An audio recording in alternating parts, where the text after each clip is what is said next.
ప్రియమిత్రమా, హరినామమే మనకు మిగిలే ధనం.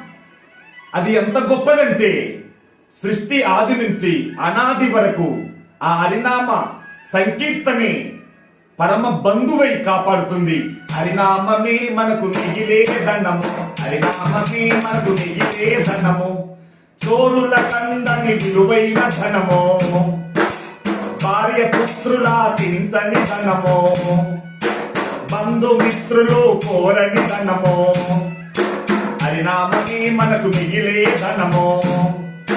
దానం చేసిన తరగని ధనము, గానం చేసిన పెరిగే ధనము. అజ్ఞానంబును తుంచే ధనము, సుజ్ఞానంబును పెంచే ధనము. హరినామమే మనకు మిగిలే ధనము. ఇహపర సుఖములనిచ్చే ధనము, హరిపాదములను చేర్చే ధనము. హరినామమే మనకు మిగిలే ధనము. హరి ఓం హర హర.